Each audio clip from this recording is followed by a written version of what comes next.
What's going on, guys? This is Ben from HoopCrate.com, the Hoop Lifestyle Podcast, aka the Daily B-Baller. And I got, as usual, my boy Nick from Ball Don't Lie Academy. Always. Yes, sir. So it's just me and Nick today. We're going to do a pretty quick episode. We're going to talk about a couple different things, such as the state of the NBA with the Warriors, our local team. Both big fans of the Dubs. You know, it don't matter if they win it. It's all good. We're not tripping. And we're going to talk a little bit about some of the rumors with some of the trades, those kind of things, them acquiring some people possibly, right? Come on, guys! And there's going to be a lot of stuff we'll talk about. So, again, it's going to be a quick episode, but there's going to be a lot of content. So, appreciate you guys tuning in. Anything you want to add to the intro part?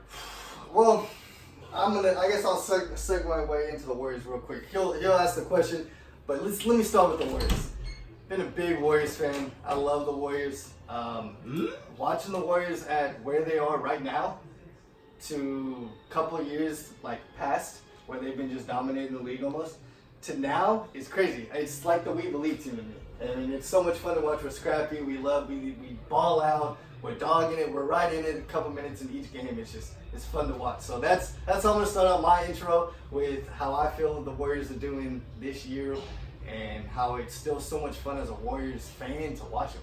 Yeah. They're always right there. It's like old school Warriors when we had Baron Davis, Steven Jackson, all them big boys. So. I remember those times, man. I was throwing socks at the TV. Right, yeah. The other team was shooting free throws, and I was trying to distract them with my socks. You know, and I was by myself, too. Right, exactly. Ain't nobody there. But, yeah, I think it's going to be a pretty cool thing to see next season, especially. Next season is super exciting because when have you really seen it to where a team has been in this situation where they were forced to put all these young guys out. Yeah. Nobody. How many people do we have from last year that are actually in the starting lineup? Right. Exactly. And they're crazy. keeping up with big teams, man. It just proves to tell you, man, when you have a dynasty and when you have an organization that can play that and do things that they do, you can put anyone, in my opinion, you can put anybody in the Warriors system almost, and we'll be. They'll succeed. Yeah. Look at all the young people that we're having. They're succeeding at a high level. You would never think that. Right. So. Yeah. Like you said, I mean, organization. I think they don't talk about that a lot too. No. It's like the organization side of things. They just talk about individual players and that kind of thing, or the way people play. Yeah. But really, when you have a coaching staff and you have an organization behind that, that's key. Yeah, keep it, making sure that everybody's on point, Yeah. everybody's accountable. And that's a big thing. It's not easy. Yeah, it's not sure. easy at that high level. But like I said, I'm just excited for next season. Oh, Just yeah. to see what happens with some of our big guys. Whether or not it's a crazy successful season, I think there's gonna be tons of growing pain. But at the end of the day, I mean, it's pretty cool to see that they're able to keep up with some of these teams, considering who we got. Who? You're Who's seeing, the Warriors? You're seeing all these diamonds in the rough, just Right. showing their stuff, where you don't really see that in a lot of teams. Yep. So what we was gonna talk about is, and then you actually put this on to me right before we started, is that there's a possible trade talk for our guy D'Lo. So my opinion about D'Lo, I love D'Lo. I actually wish we could keep D'Lo. It's not going to happen in my opinion, but I do wish we could keep D'Lo as a six man. I wish we could. If you just think about the Warriors last year, the past couple of years, we had Andre, and Andre was good. He's a great six man, but was he an offensive threat really? Not all the time. He was a little bit inconsistent in that aspect. So I think what the Warriors should do with D'Lo is keep him, but we're not going to keep him. So the trade rumors are we're thinking about trading him for Ben Simmons. There's been a couple other guys out there. My opinion about Ben Simmons coming to the Warriors, I do not want him as a Warriors fan, and I do not think the Warriors organization should take him. We already have Ben Simmons almost.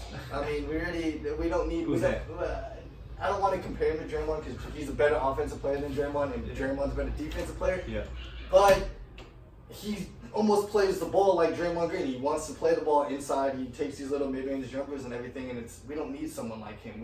He's a 6'4" point guard. He's picking on point guards. He's 6'8" or however tall Ben Simmons is. He's a bigger guy, and he's picking on point guards. So that's why he's able to score the way he's able to score. But if he comes to the Warriors, he's not going to be able to play the one.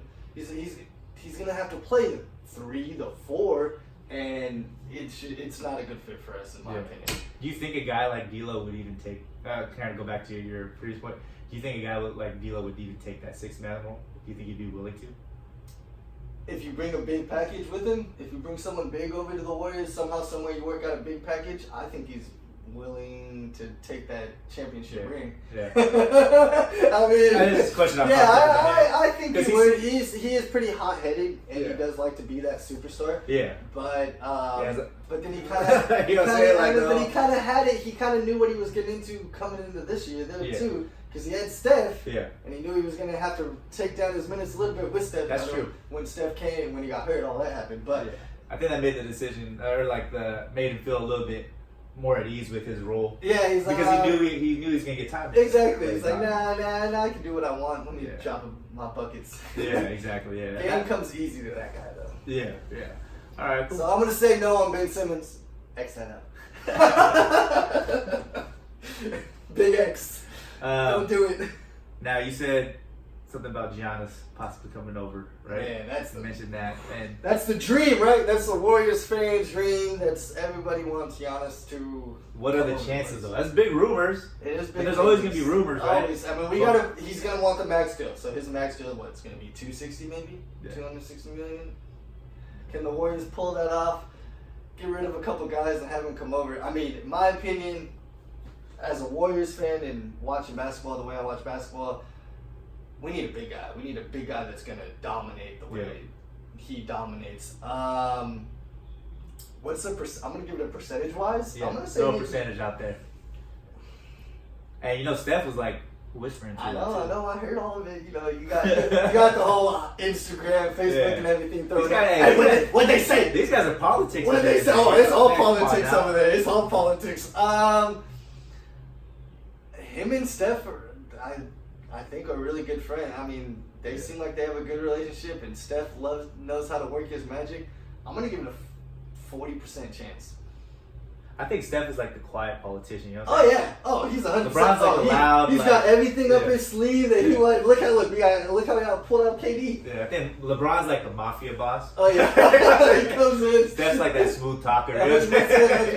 Okay, that's what I figured. That's great. I'm like thinking about it, like I love that. Just thinking about the way that Steph was like talking about, hey, you okay, come on. Let's go win some champions, KD. Man. Come on, man. Left him a jersey, right? Left him a signed jersey in the locker room. Yeah. I think that was pretty. That's pretty slick. He knows how to work the system. Yeah, he's pretty slick, man. And for Giannis to come over to us, okay, he's in a small market, right? He's in Milwaukee. Who else does he really have? He comes over to a bigger market, San Francisco, and he's right now, the NBA, in my opinion, is trying to make Giannis the face of the NBA. Yeah. Because how can you hate the guy? I know. Yeah. On interviews, he's Kool-Aid smile. He's always smiling. Yeah. He's always talking, saying the right things, talking about his teammate, everything like that. So that's the person that now you want to take over the LeBron, the James Harden. They're getting a little bit older. Now you want somebody younger as the NBA's face. Yeah. So great thing for Giannis to come over to the San Francisco market. That's one of the biggest markets. Come on now. We just got a new stadium. Like, come on now. It'll be good for him. So great for him. Great for his marketing and his self. Does he do it? It's just a question of whether he wants to or not. He has the decision. That's cool. And if we can somehow work out that deal. That's, exactly. I mean, that 260 million. That's a big group. Yeah, that's a lot of money. That's a lot of money. I mean, at the end of the day, he's gonna make the call. Oh yeah, of course. And hopefully he does come to the Dubs. Yeah. So we'll see. Come on, Giannis, come over to the good side. So we talked about the possible D'Lo trade. So we're gonna go back to that for a second because I wanted to ask you real quick because I'm like kind of confused, right? A lot of people are talking trash about Ben Simmons' jumper. I know he doesn't have a jumper; he can't shoot. He's trash from the. But I want to know how do people like Ben Simmons, for instance, get this far, considering they lack certain things. I've seen dudes in the NBA that don't even look like they know how to dribble. And I'm not saying the center, okay, I understand the center, a big dude might not know how to dribble. Even that nowadays, you got big dudes like JaVale McGee who can do everything. Yeah, even Cousins can play. Anthony Davis throwing dimes. Exactly. Yeah. So how do people like Ben Simmons, players like Ben Simmons, get this far? From a coach's perspective, or however you want to go about it. So I'm going to do it as two different perspectives. I'm going to use it as a skills trainer, and I'm going to do it as a coach. So as a skills trainer, he got that way because, one, his height and the position that he plays. So he's a point guard, right? He's picking on guys that aren't really his size. So it's going to be easier for him to take it to the rack. Now, Ben Simmons, phenomenal finesse player. He's great around the rim, great feet work, great stuff like that.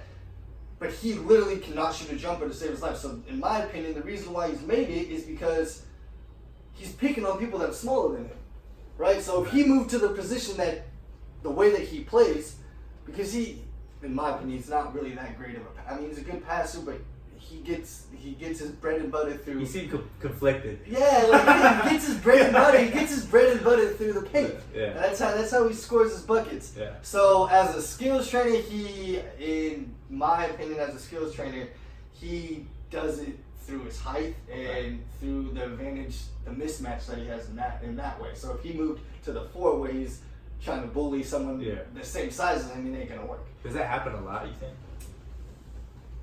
These days, yeah. Look at LeBron. I'm dribbling the ball up. Yeah. But the difference between that is the people that are guarding LeBron are not the people that are guarding Ben Simmons. Right. So you have to look at it that way too.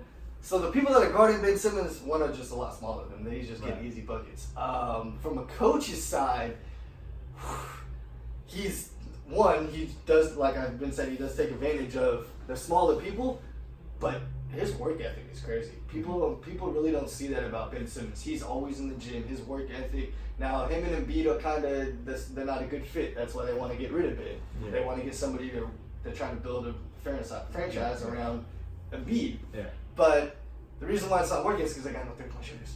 And Ben Simmons is supposed to be that guy. So that from a coach's point, his work ethic is crazy. That's what coaches like to see. That's what you want to see as a coach. I think that's what you want to see, like, because this is the Hoop Lifestyle podcast. So translating that to life, that's what people want to see in general. In general. So that work ethic is huge. So you're saying basically work ethic has helped him get to where he's at right now. From a coach's perspective, you think that that's a key, and I think that you're right. You know, a lot of times, like, we don't realize that, like, what they do behind the scenes, like how much possibly Ben Simmons might be watching a ton of film, studying film, right? Studying his own game. Taking care of his body. Taking care of his body, going in the gym, working out, doing the drills, you know, getting with skills coaches, getting with specific people that are going to put him in a good position, and also a mouthpiece for him so that they let people know, hey, dude, Ben was in the gym with me, like, at 4 a.m., grind 4 a.m. You know what I'm saying? Exactly. You know what I'm saying? Like, so at the end of the day, whether you're an athlete or whatever, if you have good work ethic, you're probably going to be able to get ahead. So somebody. I think that's a good point. And I think there are a lot of people in the NBA or in professional sports in general that have gone through the process because of the work ethic. You know I mean, what shoot? Draymond Green couldn't shoot threes for the longest time, but he made it through his defense and his work ethic, the way he grind, dogged everybody, be in everyone's face. Now he's 1 for 3 or whatever. Bro, he shoots that 3. What was it? God. I think it was. Who was it on ESPN that said he was a triple single? They said, I think it was Barkley. Charles Barkley was like, Draymond Green this year is averaging a triple single. Or Stephen A. Smith, or one of those dudes were like, I was down with They always be hating on Draymond. Always. Poor guy. No, he's so angry sometimes. Nah, but I like Dre. I think the cool thing about Dre is he's aware of his attitude on the court. Oh yeah, he knows how he is. Yeah, and he actually took a time where he was like, you know what, I'm gonna chill out. So I think he's starting to get to a point now where he understands, especially now with what he has surrounded. Yeah, he has to be a leader now. Yeah, I mean, I think his kids helped him a lot. Growing up, like he was like, man, kids change your life. I'm a role model now. I want my kids to look up to me, and I don't want to be that person. So. Yeah. A big life changer for sure. Yeah, right. You'll get there. He's like, I don't know. Hey. I got my fish. We'll talk about that later. So we talked about work ethic, right? We talked about how it's important to really get in there, get in the gym.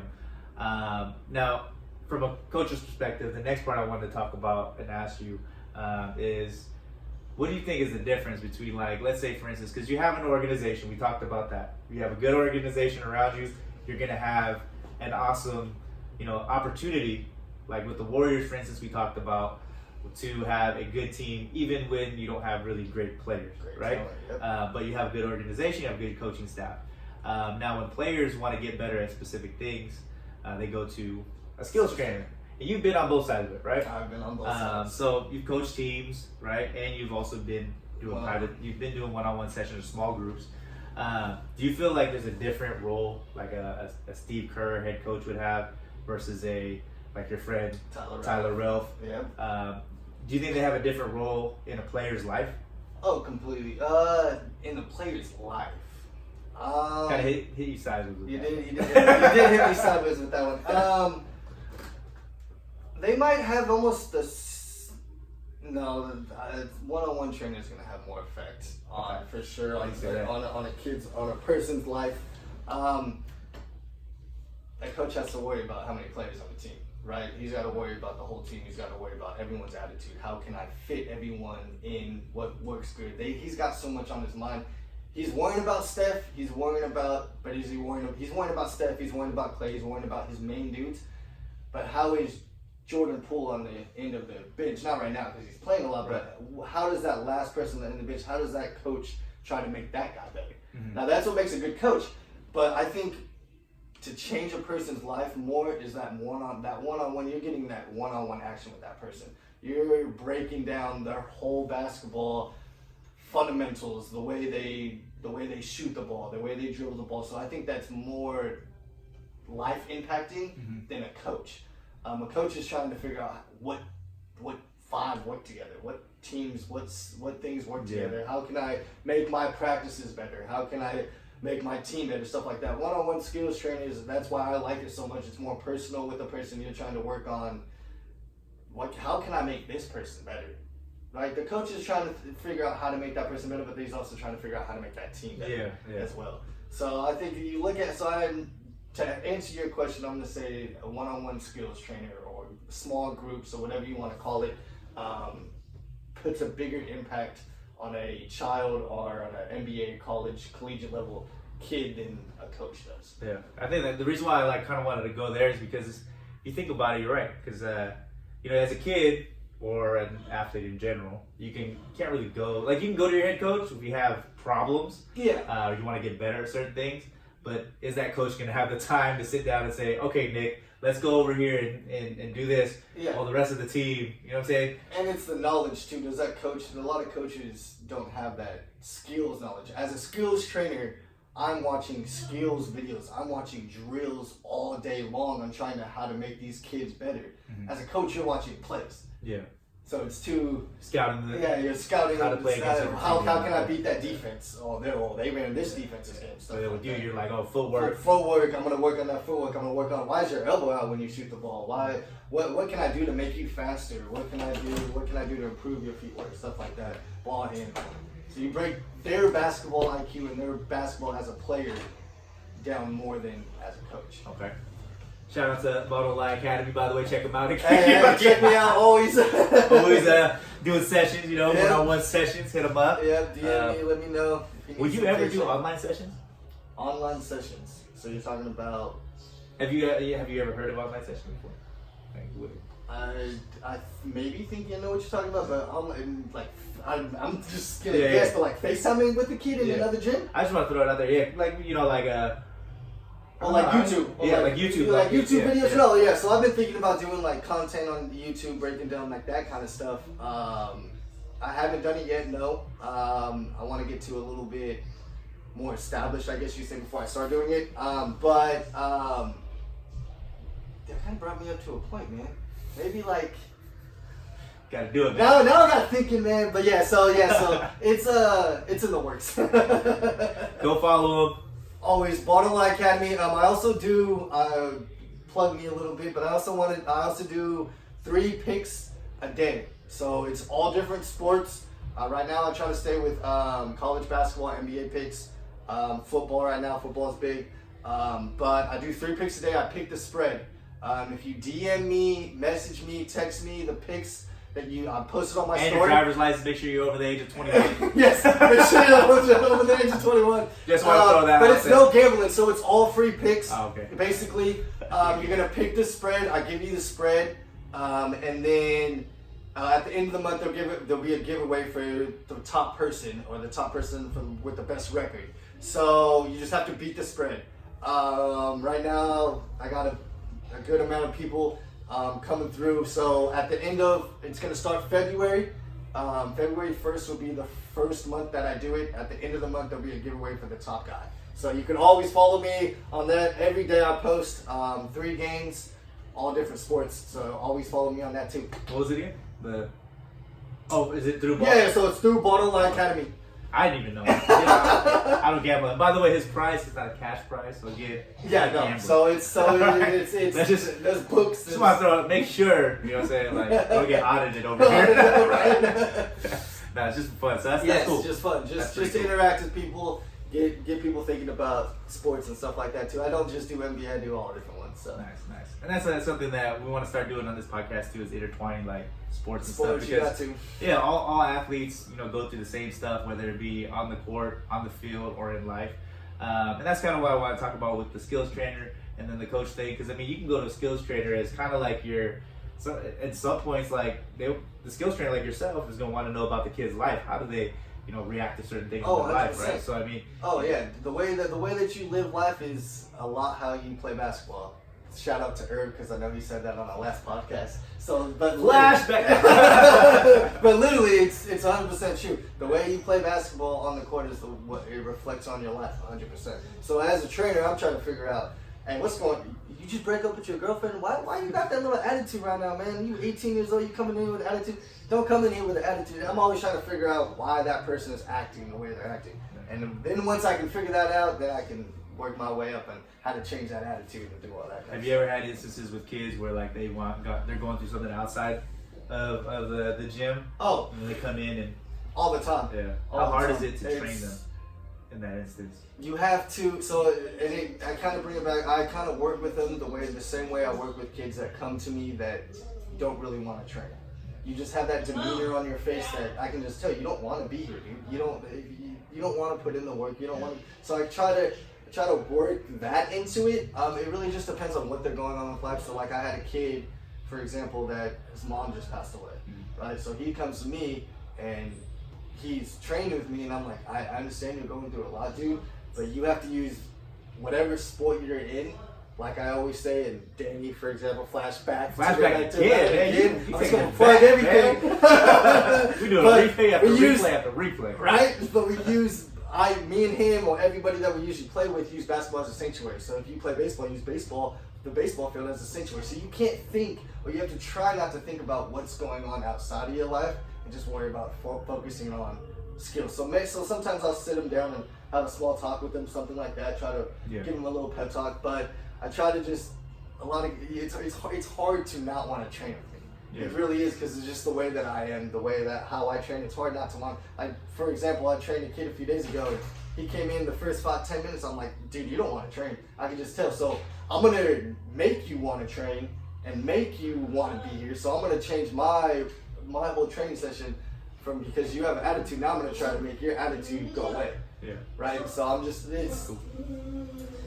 always try to get it engaged, for sure. That's cool, man. I think that's important to talk about too, is how, for parents too as well, if you're watching this and you're a parent of a kid, as a parent myself, my kids don't listen to me all the time, right? But they will listen to somebody that they see as a mentor, right?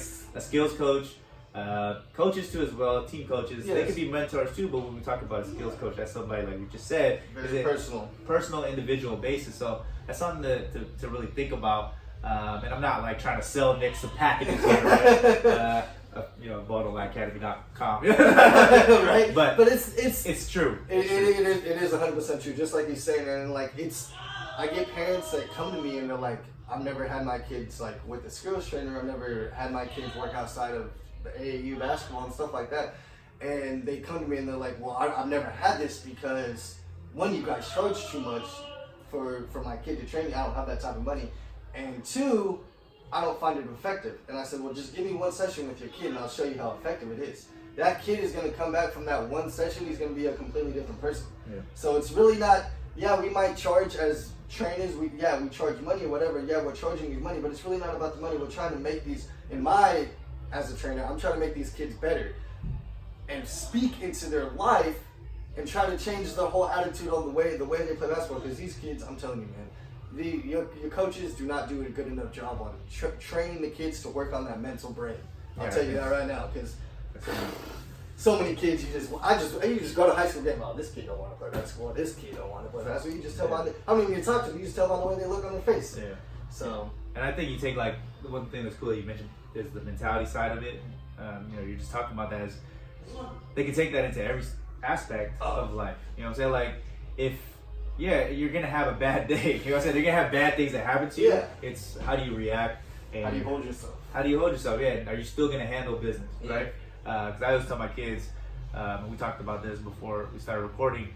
I always tell my kids, things are gonna happen. You're gonna have a hard time. At the end of the day, it's just, are you getting what you need to get done? Exactly. You have to have a goal. You have to know what you need to get done, and you just get it done, regardless of what the issue is. And talk about the fact that you coach different age groups. All age groups, right? All age groups. So, what are some things that, as a coach, skills trainer, that you'd like to see kids work on in these different age groups? So, for instance, right now, let's talk about 8 to 12 years old, because it's going to be different, right, for each age group. 100%. Because there's going to be different. The way their bodies develop, those kind of things, skill levels, coordination, all that. So from 8 to 12 years old, if we had any 8 to 12 years old watching this right now that want to make their basketball team, what do you think they should focus on physically first? Physically, okay, so people are going to knock me for saying this, I already know, but from 8 to, I don't think you should start actually lifting weights, like actual lifting weights, until you get to high school. Body weight, I think, is great. So push-ups, sit-ups, planks, pull-ups, stuff like that. But I think throwing weights onto a kid that young, it just messes them all up. I think you should wait till you get to high school. So from the physical part outside of basketball, push-ups, sit-ups, planks, pull-ups, anything that's just all your body weight.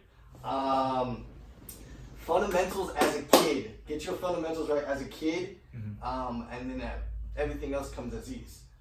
So really work on your fundamentals. As a kid, as 8 to 12 year olds, I actually just ran a camp a few days ago that was 10 to 12. And they want to do a bunch of crazy handles. They watch everybody that's doing all these crazy handles. So really focus on keeping like all your fundamental stuff. So keeping that basketball where the basketball should be, how low your crossover should be, how your behind the back should be, where you should work on doing a layup, stuff like that. Really work on your fundamentals at that age, in my opinion, is what you really need to focus on. And then body weight. Okay. Mainly like body weight exercises, fundamentals as a kid.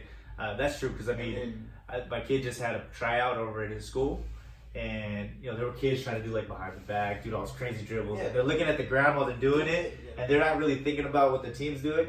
And somehow my son made the team, and he doesn't like do a lot of practice, don't get me wrong, but he's done like some free practices here and there, and he's done stuff around the house, just messing around. But he can dribble with both hands really, really well, and really fundamental, like sound, like arm up, dribbling, looking straight up kind of thing. Boom. And I remember during the tryout, the coach like literally like watching him out of all the kids and just like seeing him go up and down the court with his left and his right hand. And from there, and it happened both days. They had 2 days of tryouts, two like cut days. And he made the cut as a 5th grader onto a 6th grade team. Now, is my kid the best basketball player in the spot? He doesn't even, he's like, man, I just want to try, Dad. And I'm like, well, you made it. So now you got to see it through. You just quit now, right? He's like, okay. And does my kid love basketball? He hasn't grown into a passion like I have, like we have. But at the same time, the fact that he has those fundamentals, he was able to beat out a lot of kids. And I think that just shows that, just like you said, at that age group, 8 to 12, it's important. Right hand, left hand. Be able to do a left hand layup with your left hand. Be able to do a right hand layup with your right hand. And the coach said this in the thing. He was like, I just want you to try the left hand. That's all it is. And there were still kids. Right hand, dribbling with the right hand. He's like, and when you see that, you're just like, they're not paying attention. Of course. And that's important. So I like that. That's a good point. And not necessarily having to do all the crazy behind the backs and all all this. There were kids that were doing that. Then there's a couple kids on that team. I'm like, dude, what the heck? They play better than like some of the people I play at the damn gym. Like what the heck? If they had a little bit more muscle, maybe they hang, but they get knocked around. But I'm just saying, like they were super like talented. Yeah. So in order to stand out, either you're gonna be that guy or you're gonna be like my son that just knows how to do the basic stuff. So yeah, 8 to 12. I think that's really good that you touched on that. Mentally, 8 to 12. What do you think kids need to work on? Man, just have fun. At that age, you really should start getting focused on really strap down, get focused. 8th grade, freshman. If you're one of the top guys in 8th grade, so coming in as a freshman, if you're gonna make that freshman squad, if you're gonna make that JV squad, you have a pretty good idea.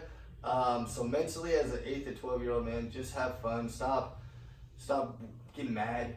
It's hard for 8 to 12 years. Super emotional. I understand you guys got all those hormones going on through everything and everything like that, but just have fun with basketball, y'all. And the other thing, as a young kid that age, talk on the floor. Talk to your teammates. Build that chemistry with other kids, other people. When you're playing against other team, always have good sportsmanship. Say what's up. Talk to the other team. Don't be shy to talk. That's the one thing. Do not be shy to talk. And that just speaks for life in general. It'll help you in life. If you talk on the floor, you'll be able to talk to people like, oh, hey, how you doing? People are like, whoa, you can still talk face to face. These days, people cannot talk face to face. Like me and him talking, people get nervous. Oh my goodness, I'm so scared because everyone's like this all day long, all on the social media, and so or email or text or doing whatever. And so, as a kid, to be able to talk in front of people, or yap to your teammates, you talk to your coach, ask your coach for advice, stuff like that. So really engage that as younger kids need to do that more. All age groups that we're talking about, but started at a younger age. That's true. Yeah, now I think that's important, man. Talking is huge. Yeah. And that's important for the mental aspect because, if you're going through stuff, you gotta let it out. That's very hard for everybody. You can go through stuff in all life, and it's hard to talk about your problems. Talk about, hey, man, I've had kid walk up to me like, Coach, man, I was training this kid one-on-one. I said, man, I don't know if I can tell you this or anything, but I can't do a left-hand layup. And I'm like, oh, you're worried about talking to me about that? That ain't nothing. You don't ever be worried about to come to your coach and tell him you got a problem. Hey, can you teach me this? Or, hey, I got a problem with so-and-so. Well, that's a coach's job. Yeah. That coach's job is to build that chemistry around the whole team, figure out why you don't like that kid, or figure out how you guys can work together. So talk. Yeah, talking is important. Talking is important. You guys, hey, I'm going to tell you right now, all you young kids, you guys I know us old folks, we talk a lot of trash. Like, oh yeah, we had to do this and that manually and all that stuff, right? We didn't have this and that. But you guys do have a lot of stuff to worry about in your guys' age group. 100%. A lot of things where you have to keep up with certain things. You have a lot more of a social anxieties that you guys have to deal with nowadays. I think us as parents, we don't really realize that and really take that into consideration and how socially connected the world is nowadays. When we were kids, our social connection was the kids in our neighborhood. That was it. And the kids at school, for me, I really didn't care about the kids at school because I didn't care about the kids at school. Right? But when it came to when I come home, that was my social group. That was it. That was my social network, my Facebook, my TikTok or Instagram. Now you guys have thousands of people looking at your guys' stuff, commenting, and you have random people messaging. And for us as parents, it's hard for us to keep up with that or even understand that. I never thought I would say that. Even as a kid growing up, they want to get looked up to so much. Like, oh my goodness, this guy is an Instagram influencer, and I want to be like him.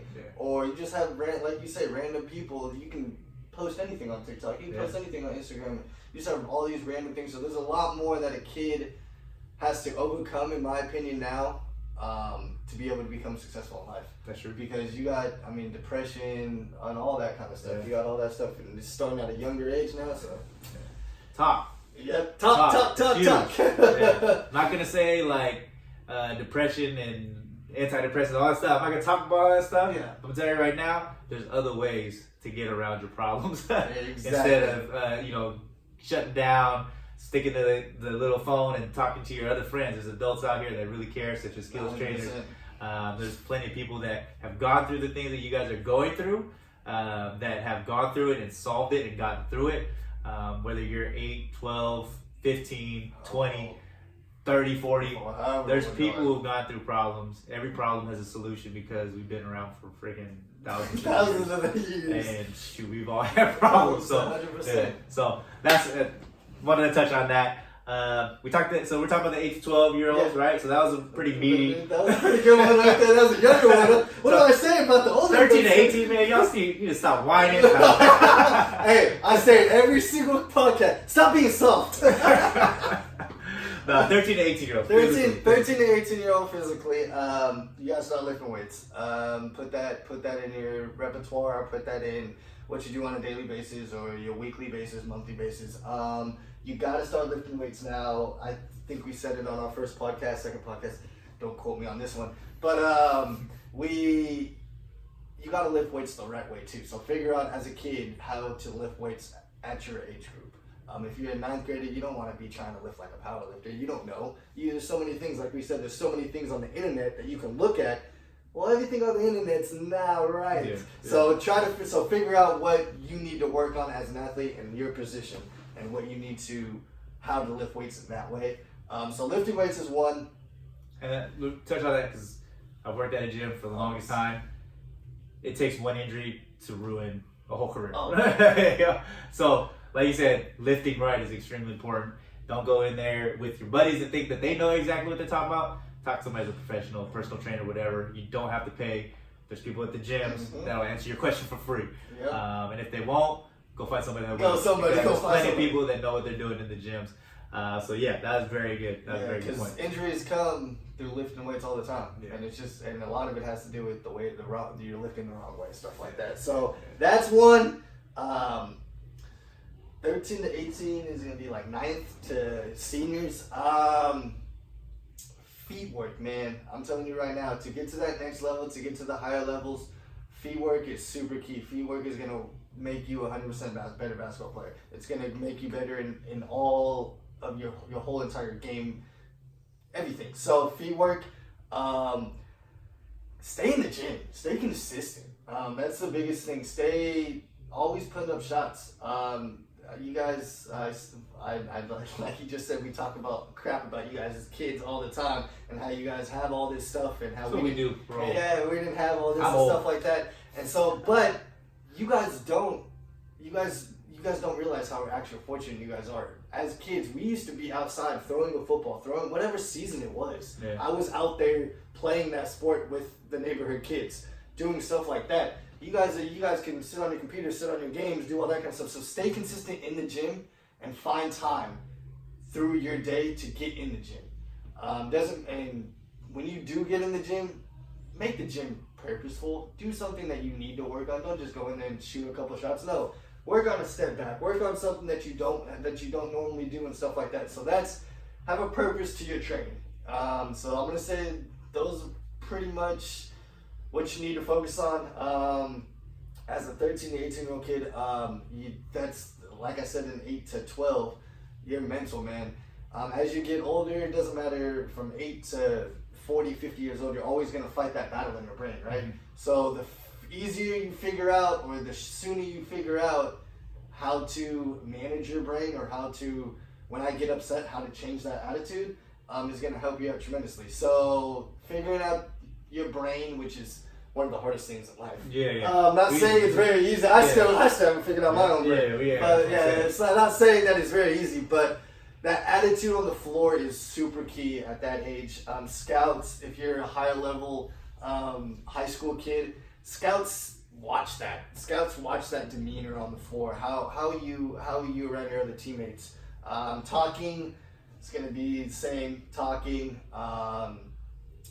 Once you guys start getting to that, go ahead. I was gonna say, brain's a muscle. Yeah. Oh, yeah. You know what I'm saying? So it's like working out. Exactly. You gotta work it out somehow. Yeah. If you stimulate your brain. Yeah. When I was around, I want to say that age, like 13, 14, I was in martial arts. And meditation was like a big thing. Yeah. I feel like if I didn't, and I hated going. Yeah, I did it for 4 years. black belt, all that stuff. Oh shoot, there's a picture right there. Hey! So, who is that guy? But I mean, I was able to learn and actually experience it. And as an adult now, I realize how important it is to meditate.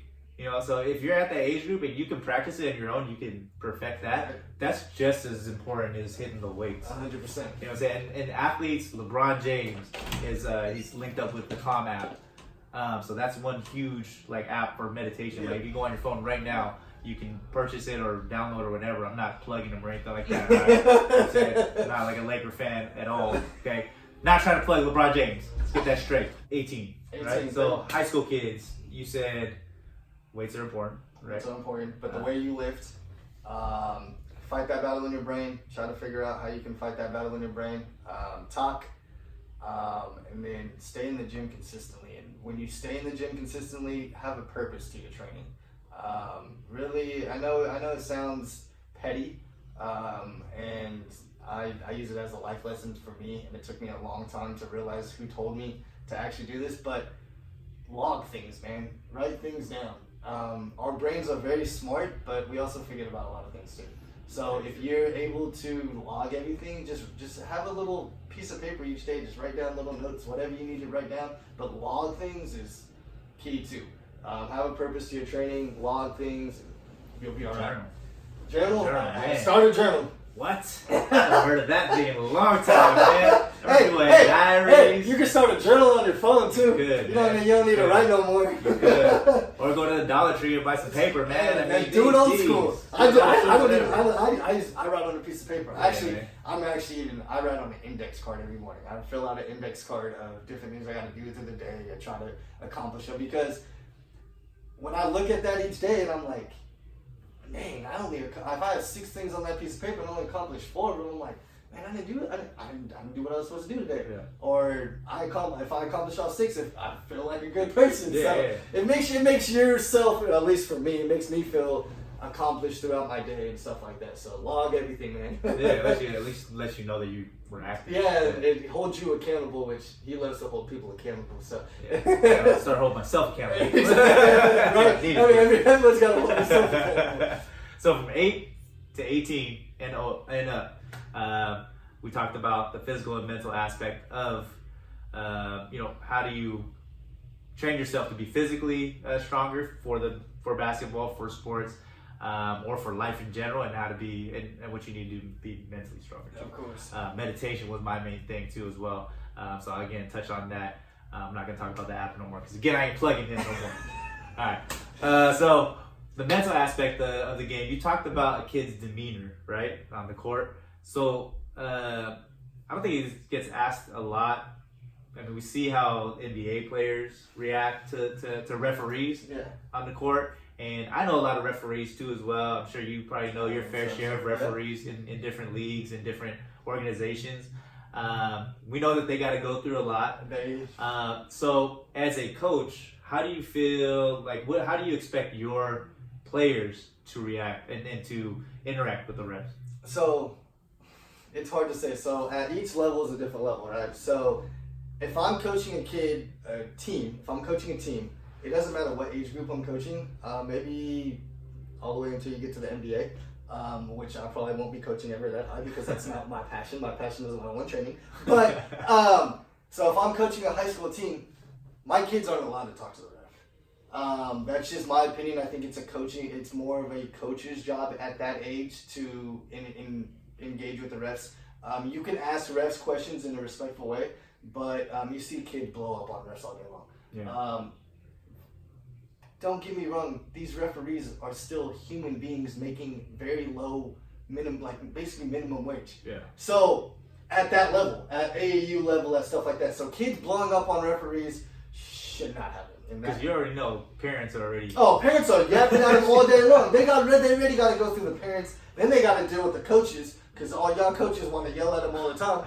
So they got to go through that, and then you have all these kids. It's hard because you have the NBA as an example, but the NBA as a player, you can yell at the referee all day long. Some players can do whatever they want and they won't get teed up. For the players, I don't think you should talk to the refs at all. The ref should not determine. Now, there's good refs and bad refs, right? Just like there's good coaches and bad coaches. There's good people and bad people in this world.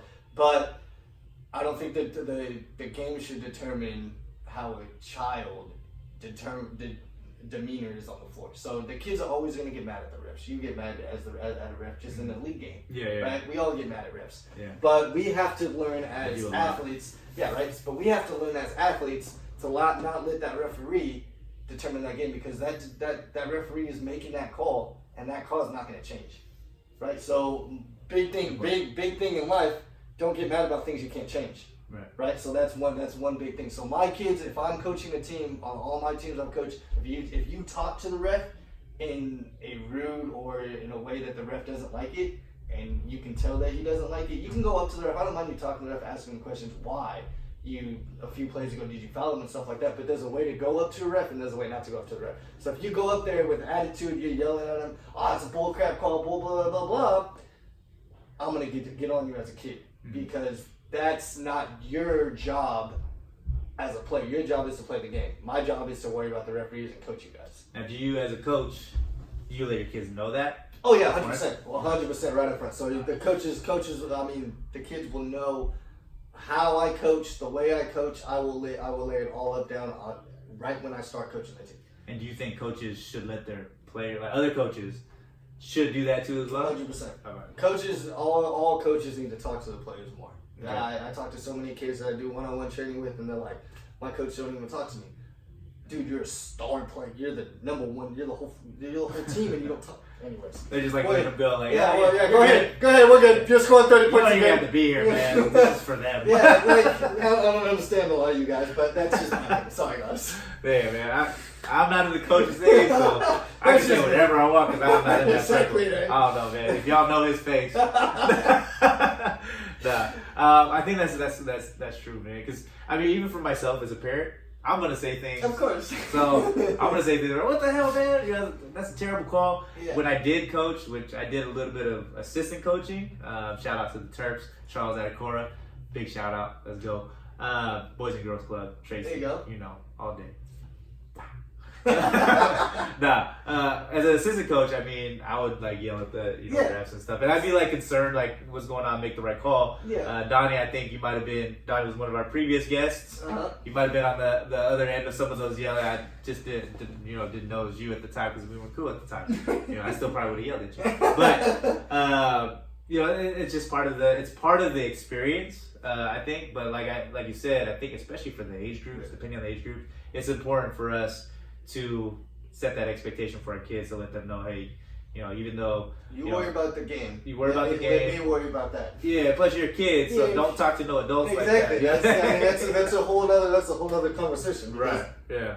If you teach that, then as they get older, they're gonna be. I mean, it doesn't matter even if they stay at 14 years old and they're yelling at refs, they're gonna go home and yell at your best friend's dad like that. Yeah. And that's not a good example you want to show. Yeah. Good point. Cool. I like that, man. I like that. We was going to talk a little bit about how refs affect the game, but like you said, they shouldn't affect the game. But I think at different age groups, right? Of course they affect the game, right? Yeah. They do affect the game because they're the ones that make the calls in the game. But you can't dwell on a bad ref, and you can't expect a bad ref to change, because I'm going to tell you right now, refs don't change. Yeah. Refs are going to ref the game the way that they want to ref the game. So by you getting all mad and frustrated, yelling, blah, blah, blah, blah, then that's not going to change the result. Yeah. So it's hard because there's plenty of games that I've coached that I've lost championships because of refs. Yeah. In my opinion, but that's just the name of the game out there. It's just the way it is. I think next episode we should have a ref. Let's do it. Let's have a ref right here. Might have to have a wall between y'all, possibly. Never mind. Sean? Yeah, Sean. Yeah, we can. Yeah, hey, you know what? We'll have somebody here. We'll have somebody. We'll try. I've repped a little, but not that. Yeah, we'll try to get a ref in here for the next one. I think that would be pretty cool. Yeah. So that's pretty much our discussion for today. But I do have a hot seat question for Big Dude. So, okay, this is my question to you. And I haven't shown Nick this question because I didn't want him to have anything prepared. But I hate this stuff. Of all the guests we've had, right? Oh, okay. We've had Danny, Irv, and Donnie. which one could beat you one-on-one? Beat me one-on-one? Beat you one-on-one. You thought I was going to say, could you beat one-on-one? I'm talking about which one could beat you. Look at all of them are out there right now. They're like, I'm ready for my shout out, man. I'm sorry to tell all y'all. None of y'all can beat me in my opinion, but the person that I gave probably the best chance to, and this is probably gonna shock everybody, and Danny's gonna come at me really hard for this one, but I'm gonna give it to my boy Irv because he can he can play defense really well. Sorry, Danny, and you're a little small for me. This is probably the first little snippet I'm gonna post up before I even post the whole video. Right? I'm just excited to put that out there. Sorry, Irv. I said you were the closest, but you still can't beat me, bro. I like that. And obviously, if I were to ask you who could you beat, you would say pretty. Yeah, all of them. Now give it up to Ben today. We played King of the Court today. We played with a couple other dudes, but he was the champion today. Now that's a little bit different because that's not one-on-one per se. We didn't talk about King of the Court 2 dribbles but they still call me the King of the Court. He still beat me. So gotta give credit where credit's due. But you three, cue the highlights. Sorry guys. You guys are off the All right, so I just wanted to get that out there. That was a hot seat question. If you ask me who I think that could beat me, I ain't gonna touch on that. Hey man, come on, y'all already know what's gonna happen. All right, go to Daily B Baller, okay? Watch all the videos. Watch all the videos and catch each and every one of them. There you go. But I think we had a great discussion today, man. Yeah. I think it was a lot of fun. A lot of great content, especially for kids. Mm-hmm. Again, one of the things I want to stress, and we talked about it, it wasn't really a big plan to talk about it, but was that mental aspect. Yeah. Talk to people. Came with the flow.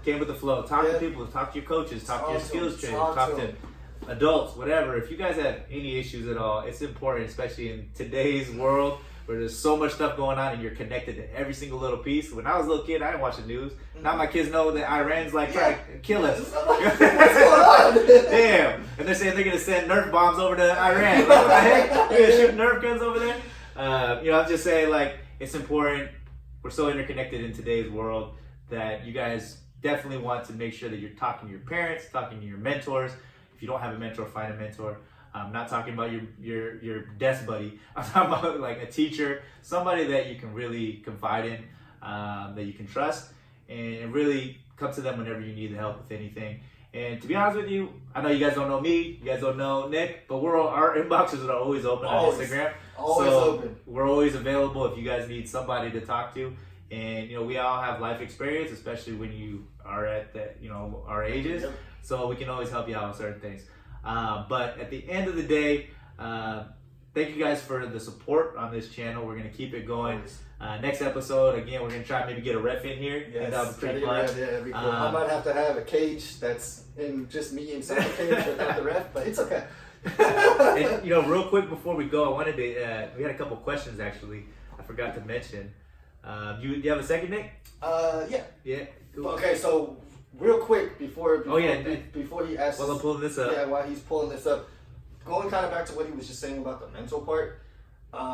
I know there's a lot of people, a lot of kids in this world that don't have per se a good parenting view of how you should be a parent or how the parents aren't in their life or whatever. I know it's hard for you kids. It's hard for me. I'm an introvert. It's very hard to talk about your problems, talk about things. But that's what's going to make you heal. That's what's going to make you grow from that situation. Whatever that situation you're going through, that's what's going to make you grow from it.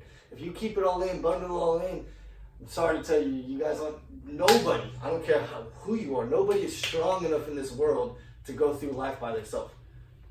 So if you guys really need to hear me and Ben and what we're saying about, go find somebody to talk to about your problems. If it's not your parents, maybe your parents aren't the best role models for you. Go find somebody that is really that role model, or go find somebody that's you have trust in to talk about whatever that problem is. That's not even going for athletes, that's going for people in general. If you whatever, it doesn't matter. If you're not an athlete watching this show and you still need to talk to somebody about something, go find that right person though. That's real big. That's important, yeah. Find somebody to mentor. Yeah. That's huge. I know one of the questions here was from my guy Chris Allah, as I look for the other questions. But we're going to do two of the questions. So his question was more football related. Okay. How do you feel about Mahomes in this upcoming Super Bowl? Dang, that's a hard question, man. First off, who's your team? What do you mean? Who am I picking to win the Super Bowl? Who's my football team? Who's your football team? My football team is Raiders, so I'm an Oakland fan all the way around. Okay, so this is non-biased then. Yes. Okay, perfect. Well, Go ahead. no, it's pretty biased. Okay, it's biased. because the Chiefs and the Raiders are pretty much. Oh, really? Okay, is it right? So, Okay, so I can't really talk about Mahomes, but all right. I love what Mahomes is doing. I actually really like kind of how the whole NFL quarterbacks are developing. We have Lamar Jackson right now that is running like the play action. We have all these quarterbacks that are running the football.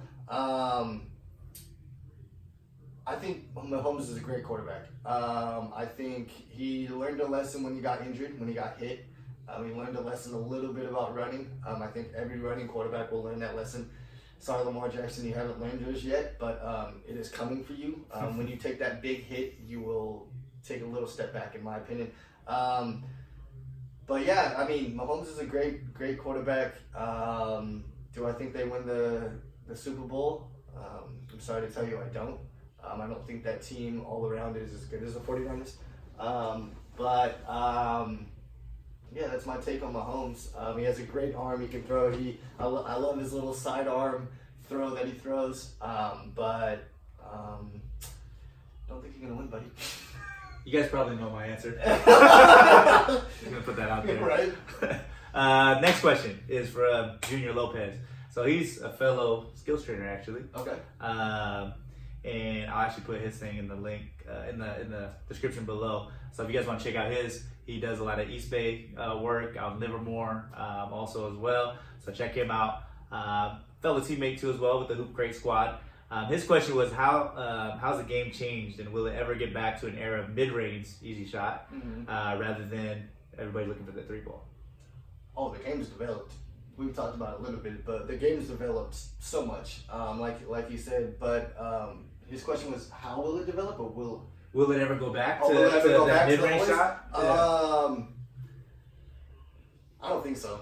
The way these kids are coming out of high school, college, and so much knowledge that we have in this world now, like for example, skills trainers and coaches and facilities and all that kind of stuff. I don't think it'll go back to the way it was. The game has developed into a 3-point game.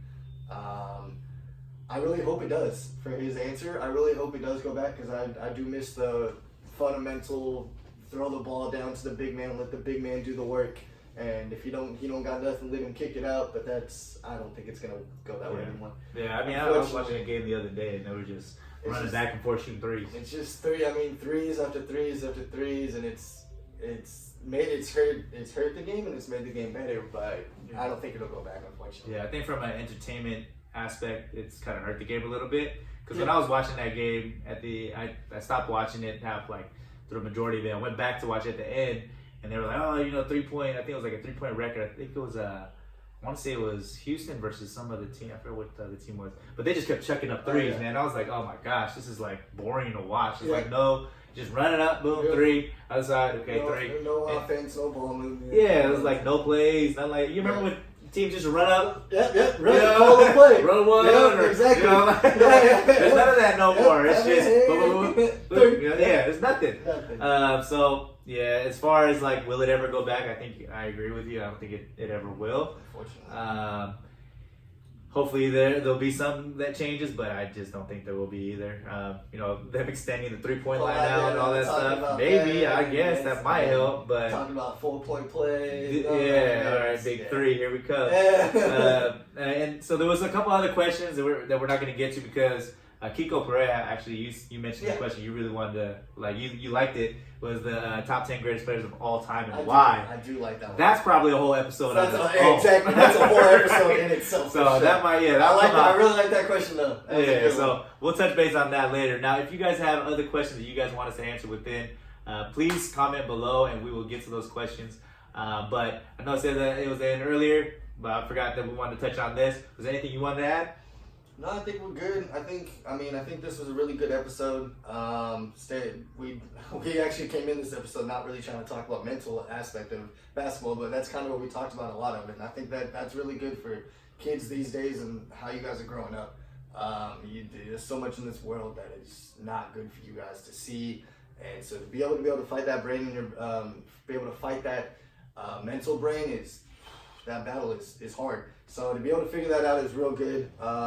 I do like the whole talk about the Warriors. We haven't really talked too much about the Warriors on this episode. Yeah. So yeah, this was a good one, man. Always a fun time hanging out with you, doing this podcast. So DM me messages. Let us know, leave comments below. Let us know if you want us to answer any questions on the podcast, like he just said. So yeah, it was a good one, man. Ball Online Academy, Daily B Baller, hoopcrate.com. Check it out. And we'll take it from there, man. We'll head off to episode 5 coming in hopefully about a week. Yep. So again, stay tuned, hit subscribe, like, comment, all that good stuff. We appreciate you guys. Always. Talk to you guys later. Deuces. Peace.